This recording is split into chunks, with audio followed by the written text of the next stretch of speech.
America. All right, welcome to this week's Be About It podcast with me, CJ, as always. People come, people go, but I remain the same, as always. Now, running a little late tonight. Well, it's tonight, but y'all won't hear this till Tuesday, so it's on time for y'all. But because I got a little late start watching Money in the Bank. Yes, I am an old geek, and I am proud of it. I still like wrestling. I'm not ashamed of it. I love it. It's entertaining. It's a soap opera with testosterone. Why would you not like it?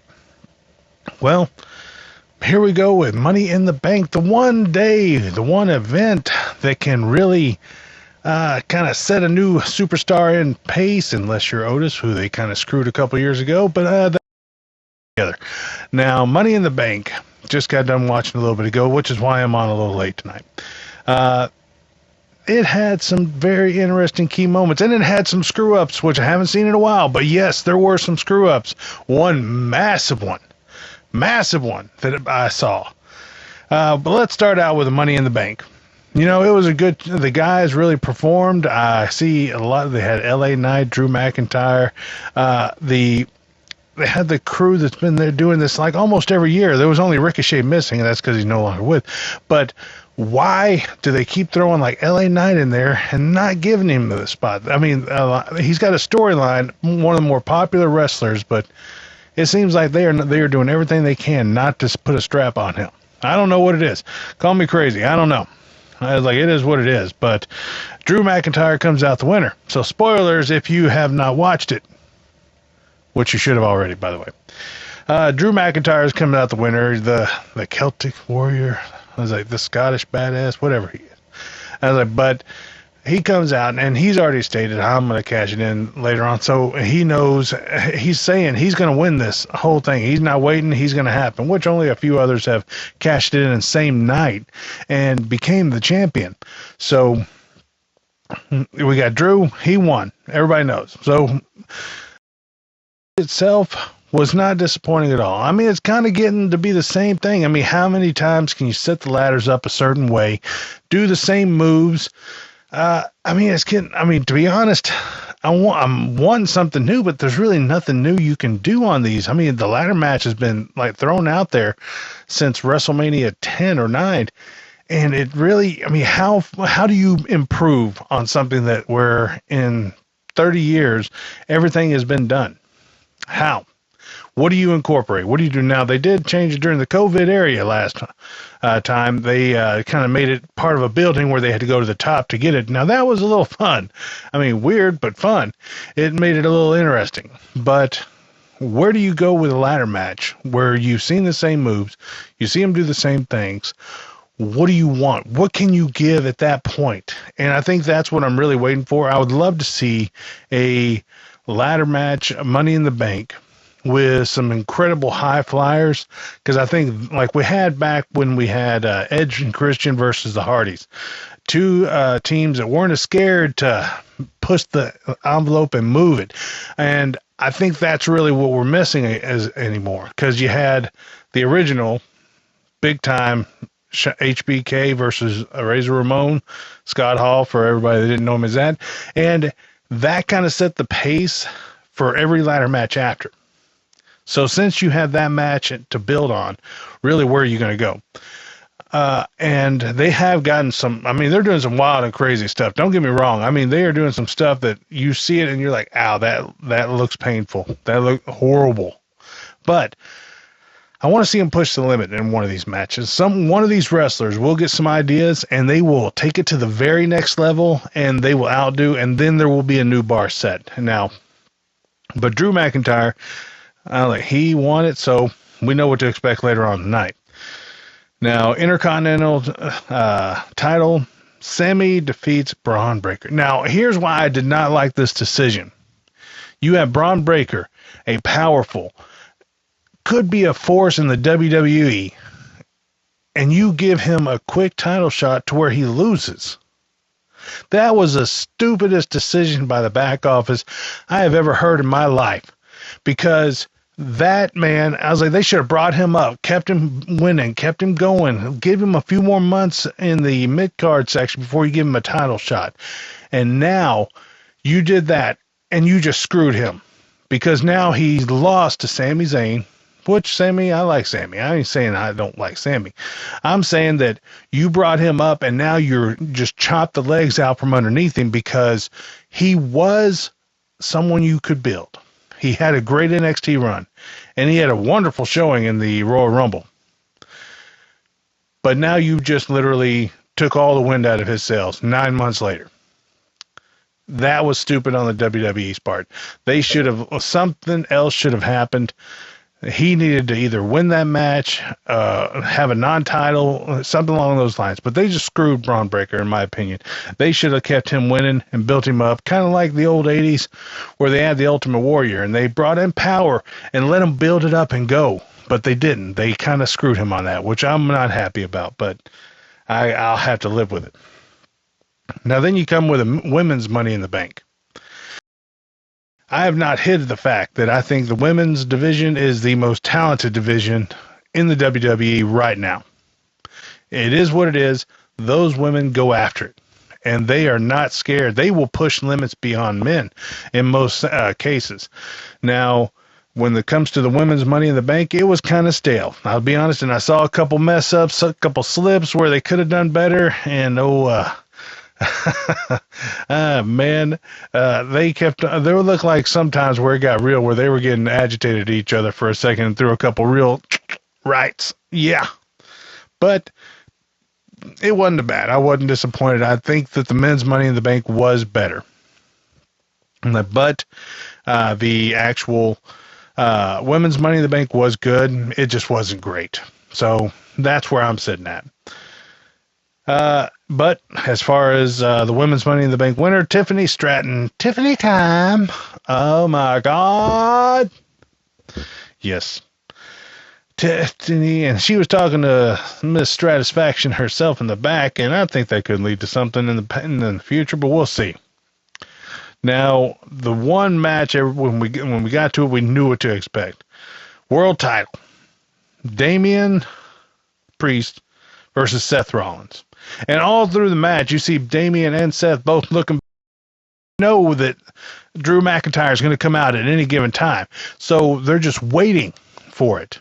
They knew what's coming. They're waiting, and they're going to take it.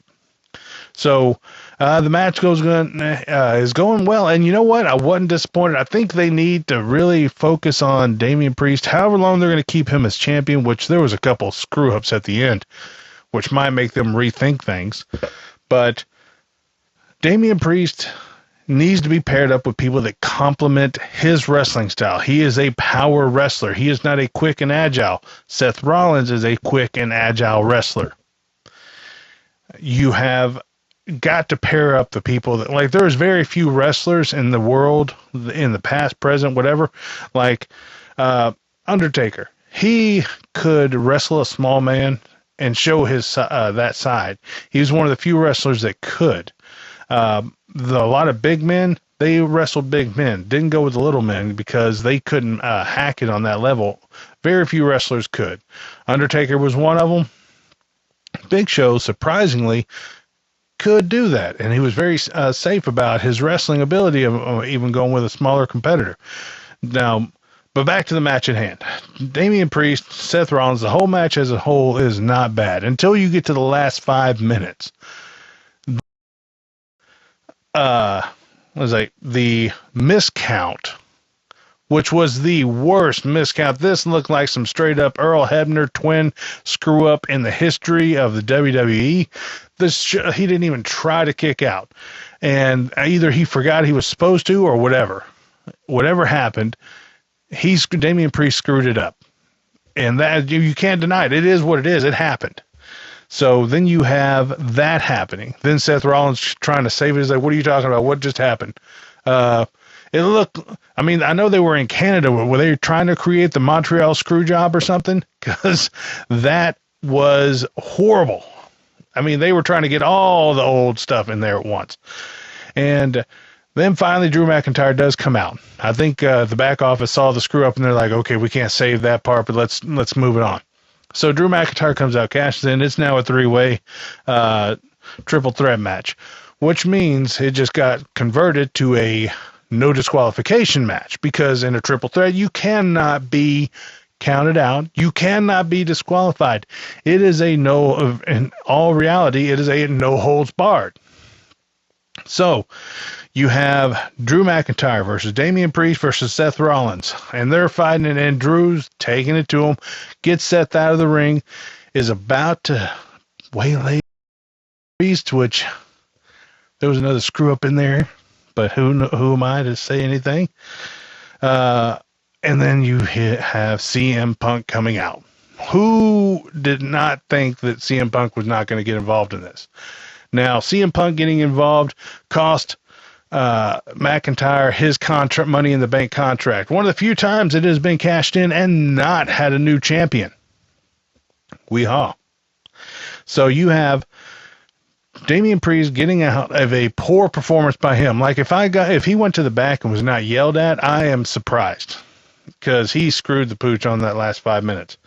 Now, the ending of that with CM Punk, and I think this is setting up something that will be, this is going to go to WrestleMania next year, because CM Punk doing that screwed Seth Rollins out of a title shot while Damian Priest is champion. Also screwed Drew McIntyre out of his championship cash-in Money in the Bank. So I think that is going to set up something that's going to lead into not SummerSlam, but I think it's going to lead into the Survivor Series, which is also going to lead into Royal Rumble, which is going to cash out at Money at WrestleMania between them three. So this is going to be a long story, but it's going to go somewhere. I have a feeling I'm counting on it, because CM Punk, he ain't trying to win a title right now. He's trying to come down to where he has a shot at a title, and that's where Drew McIntyre or Seth Rollins are going to take turns. This is going to be something big in WrestleMania, I'm hoping. So now let's get to the Bloodline versus Cody, KO, Kevin Owens, and Randy Orton. Now, this was a good match. Now, this is the new Bloodline. For all that haven't been watching for a minute, new Bloodline, which is basically, as Sika Sikoa, Fatu, and Haku's son. Now, don't get me wrong. Haku was a bad man. That man was good. And I was like, the new Bloodline is a fraction of what the old. Then they're trying to set themselves apart from the previous one. Now, I have a theory, which I will get to in just a moment. Now, some of y'all may agree with me on this. We'll find out. But the match itself was great. I mean, they have never not failed to perform. You have veterans versus even newcomers to the WWE, and it ended in controversy, of course. Ref knocked out of the ring. A little bit of Fatu getting in there, and Samoan spike to Cody, and Sika Solo pins Cody. Now, this is going to set up, I think, SummerSlam. That's what I think this match was about, is setting up SummerSlam versus Cody. That's what I think we're setting up that. But here, and let me tell you my theory about going forward. And so let's see how many of y'all agree with me on this. Does anybody get, like, you got the new Bloodline, which has nothing to do with the original Bloodline. It has no Roman, has no Usos, no Wise Man Heyman. Does anybody else not see a new Bloodline versus old Bloodline match coming up in the near future? And I'm not talking about like SummerSlam or Survivor Series possibility, but I'm thinking it's WrestleMania next year, because I think they're going to play this out. Roman Reigns will make his return at the Royal Rumble. That's what I'm thinking. He is going to take his long vacation, enjoy his time, then the Tribal Chief will make his comeback at the Royal Rumble 2025. And that will lead into a new Bloodline versus old Bloodline. Yes, we're going to have the Usos come back out and fight with Roman one more time versus the new ones. So I think that's what's going to happen. I think that's setting it up. I think there's a lot of stories that are coming out right now that are setting up for next year's WrestleMania. Speaking of next year's WrestleMania, we will have the final match of a lot of people consider the GOAT, John Cena. Yes, he has announced his retirement from the active duty wrestling in the WWE. That means he is going to wrestle a handful more times, last time being at WrestleMania 41. So what story are they going to get started for him? Are they going to try to give him the 17th world title to beat Ric Flair, which really has 21? But let's not talk about that. We don't need to discuss who the great is in wrestling. We all know it.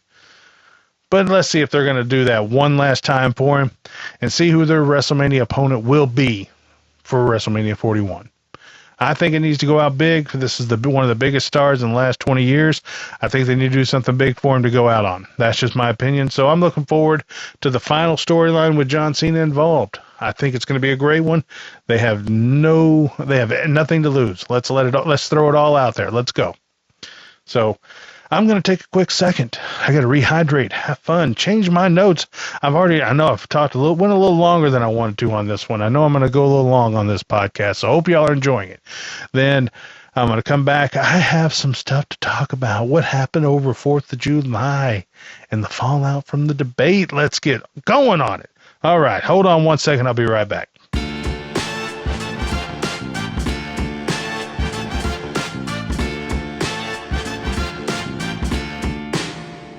And we're back up and going.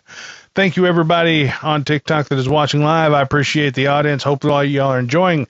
In case y'all don't know, Sundays I go live every single Sunday doing this podcast live for everybody. If you do not follow me on TikTok, go to the website, www.beaboutitpodcast.com. Scroll to the bottom. All my socials are down there. Follow it. Keep going. Let it go. And you can follow me on TikTok. You can follow me on Twitter. You can follow me on Threads. You can follow me on Instagram. I'm setting up a Facebook, but we'll get to that. Website is also fun. I'll update things, throw things on there that I'm actually going to add a joke of the day going forward because I had that idea. I know a lot of people do it, but I'm not just anybody. I'm going to throw out some stupid stuff and dad joke of the day, possibly. So let's get back to... We had a massive 4th of July this year. A lot of things happened. Happy Independence Day to everybody. So, 4th of July, what did we do? What did we have? Now, let me give it up to LA. Now, that's very hard for me to say, being the natural Texan I am, saying congratulations and way to go to a California city, but you know what? LA deserved it. And posting a no firework ban and all this stuff, that's when they start firing them up at the end of the night and get going. If that's not a great protest, I don't know what is. But let's talk about Independence Day here in Texas. And let me give a shout out right now to Fort Worth. I went to the Fort Worth at Panther Pavilion for their fireworks show. And it was done as good and as awesome as you can. Had the vendors out, had the food vendors, tried several things that I have not tried yet. This bubbler water and this other thing that I can't even pronounce, but it tasted delicious. And then this stuff that has this coating on it that I was just like, you know what? It's free. Yes, I'm going to have this. So they had some great stuff out there. So we walked on, we get there a little bit after, or a little bit on time. I was like, we are there when the gates open. So we go around, we do our walk around.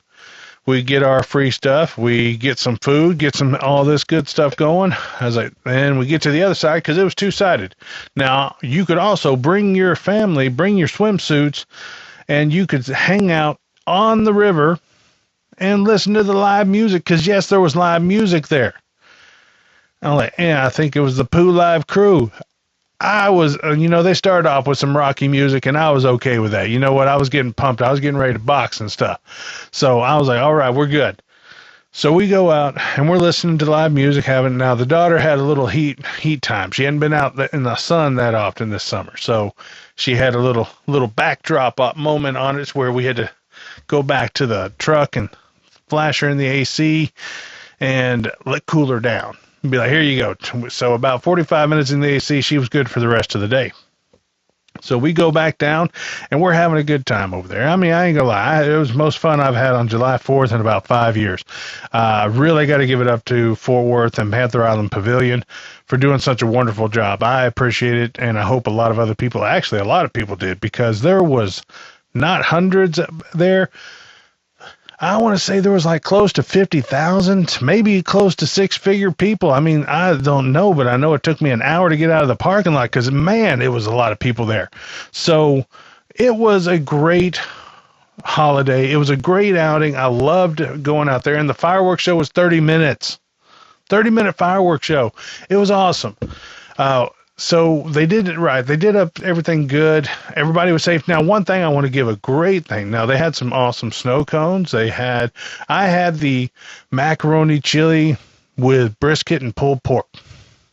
I was living high on the hog on that one. Pun intended. It was great. They had some good stuff there. So it was, anything you like. They had some extra long corn dogs, which I refused to eat because the tip looked like a penis. Yeah, I just said that. It happened. I was going to get one, and then I saw it, and then I was like, no, you ain't tricking me with that shit. You ain't getting me. No. Mm-mm. So, but there's so many things to try and eat, and we had a good time. There were food trucks, people that are coming out.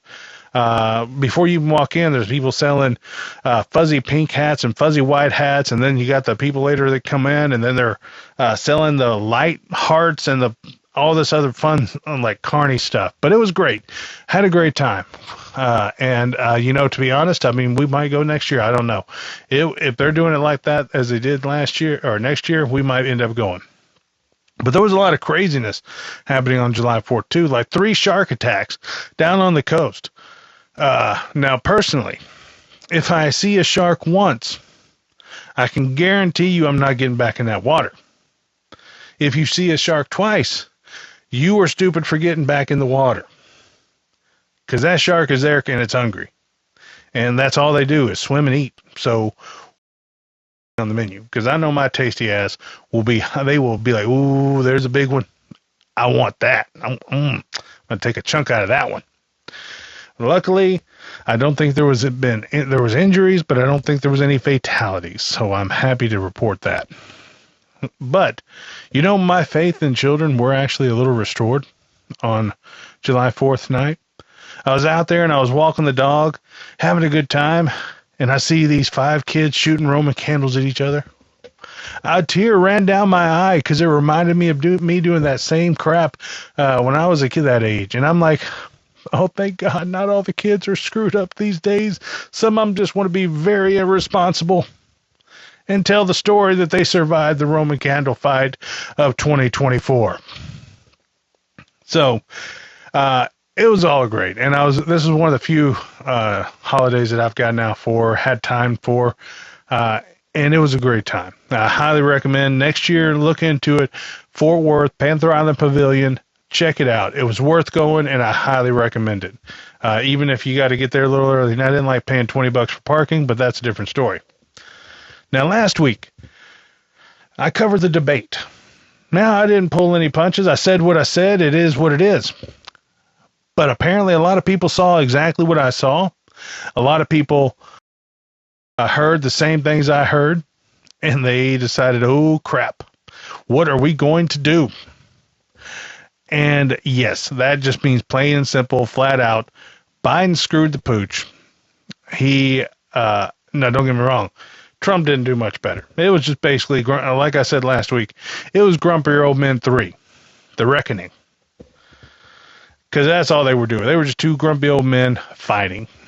Now, there's been a lot of speculation about letting Biden run for president this time. Now, he doesn't have to get the presidential nomination. Just because he's president now does not mean that it guarantees him a running spot. It does not. That means that he is a president for the next few months. But the Democratic can nominate somebody else. And if they choose to, they can nominate. Now, there's different scenarios. If they want to collect all the money that they have paid, campaigners have collected for Biden, then they have to run Kamala Harris. Now, if they want to run somebody else, they're going to have to get busy and get quick right now. But as it stands, Biden is out. Him and his family just don't know it. They're still saying he's committed to run and that he's going to run. But don't be stupid, Joe. You can bow out right now with a storied career that ends with you as the president, and you can retire and sit back and drink your iced tea and chill for the next few years. You're 81 years old. Come on. You've done your time. Step aside. Let a younger man do it. And by younger, I don't mean 78 and Trump. I mean, let's get some young blood in there. I've said this for a while. I'd love to see some 50s and 40s people run. Let's get some young people that can do some good, that are living in today's world, not 1940s and 50s and 60s. So, but Biden is out. And the Democrats are scrambling, and they're going here and going there. They don't know what they're going to do, because he cannot run. And their only hope is to replace him. If you are a Democrat, I'm sorry, that's your only hope. It is what it is. Now, as it stands now, all that debate did was pull some people from Trump. If they were on the fence, they fell towards the Trump side. That is where they got to get away. They have got to get somebody in there that can run, that can speak clear sentences, that will not argue with Trump, that will actually talk about the issues and actually have a plan to finish them up and get them better. Because Trump is going to bait him. Trump is a great speaker. His charisma is up there. If you don't like him as a person, that's just you not liking him as a person. I don't like a lot of people as people. It is what it is. But can he do the job? And right now he's proven he could do the job better than Joe Biden. So that is why he is going, if it keeps going down this path, he will win the Republican nomination and he will win the presidency. No question, it's going to happen if it keeps going. The only thing you can do is pull Biden, get some young meat in there, young blood. Kamala Harris, you can put her in there if you like. I don't know if people are going to be happy enough to put Kamala in after the bad job, her being associated with Joe Biden, but I would pick some, if it was me and I was part of that, I would call that loss what it is and just chunk up the money and put someone in that can make a little bit of a difference, a little bit of headway, maybe get some people thinking and maybe pull them to the side if they're leaning a little bit more. But we're going to find out. We don't know. So, on that note, it has been a great, great time. I have enjoyed it.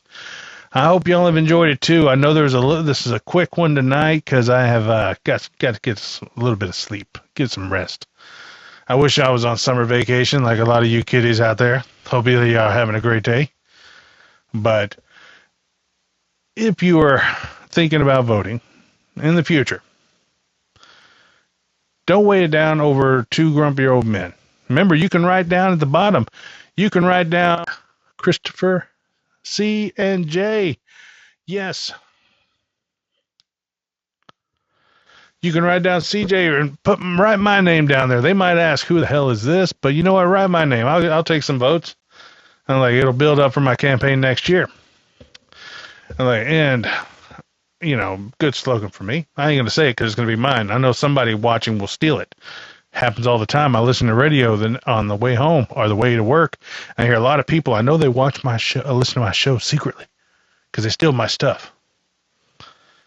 But I'm not jealous. Imitation is the best form of flattery. But on that note, let's say our goodbyes. It's been great. It's been fun. It's been real fun. Hopefully y'all enjoyed it this week. And remember, tune in every Sunday where I will do this live for TikTok. I might do a little bit live for future things. I'm trying to figure it all out. But right now, every Sunday, TikTok. I wish I had a set time. Usually it's around 9 p.m. So till next week, have a great day. And when it comes to everything and having fun, don't forget, don't just talk about it. Be about it. Yes. We'll see y'all next week. Have a great one.